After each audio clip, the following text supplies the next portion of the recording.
Hey gals and guys, it's your host, Phil Larson, and this is your motivational high five on success. Let's do this.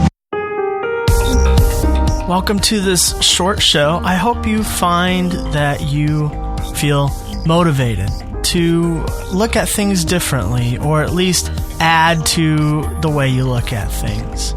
I'm not some special guru, but I'm just I'm doing some thinking in my own life and some discovering on a personal level, and what I'm doing here is inviting you guys into that, and wondering if you will also even push me.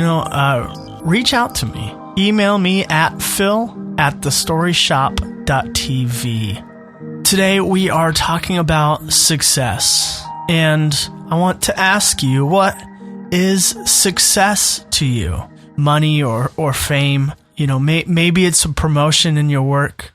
Here's the great thing about defining success is there are no wrong or right answers. You get to decide that for yourself. Where things may get a little wrong is the cost of that success. And I'll get to explain that a little more here in a bit.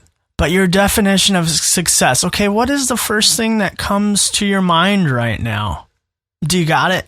Okay, what I would ask about that definition is that the best definition for where you are at right now in your life? Because when we ask that question, where we are at, well, it causes us to define and reflect on the goals of those whose lives we are immediately immersed in. Because the fact of the matter is, the actions that I take to pursue my definition of success doesn't just affect me, it affects those I'm immediately immersed in and traveling alongside of in life. And how my actions to define and reach that success affects those around me is my cost of success. So for instance, I would love to be a more successful composer than I am right now. Well, what does that even mean?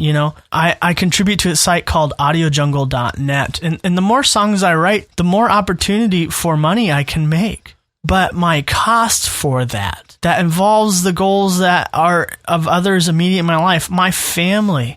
I have less time and less energy to give to them. And my goals with my wife consist of a healthy marriage with open communication.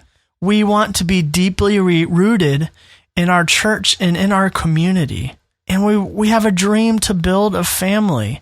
And to become a more successful composer involves me taking away time from those goals. And those goals can become the cost of that success, and I can do really a lot of damage to those relationships. And so for me, success is not a definition that should be written in stone. It needs to be able to be redefined. As I grow in my profession and in my relationships and goals with those around me, my definition of success needs to grow as well.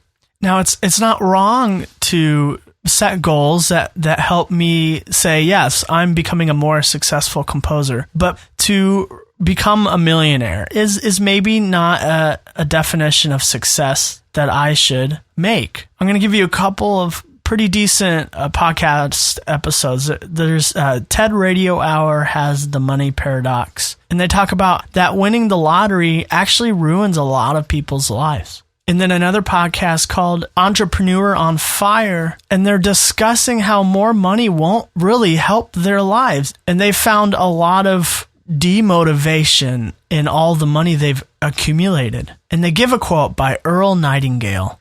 And the quote is this: "Success is the progressive realization of a worthy goal or ideal." What has worth in your life? For me, I'd love to score some films someday, and for that to be a regular contribution of mine to the world. But I also want to give to my family, and I also want to remain rooted in a healthy community. And so success for me, that definition has become more of finding that balance between all these areas of importance in my life. Don't allow success to be heavily weighted on one attribute, because the costs for that attribute could be detrimental to the most important relationships in your life.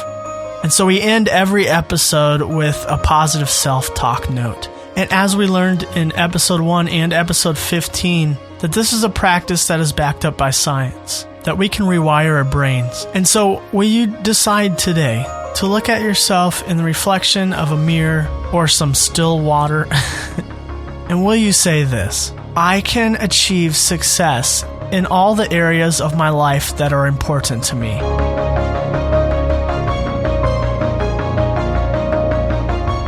You can, and it takes balance.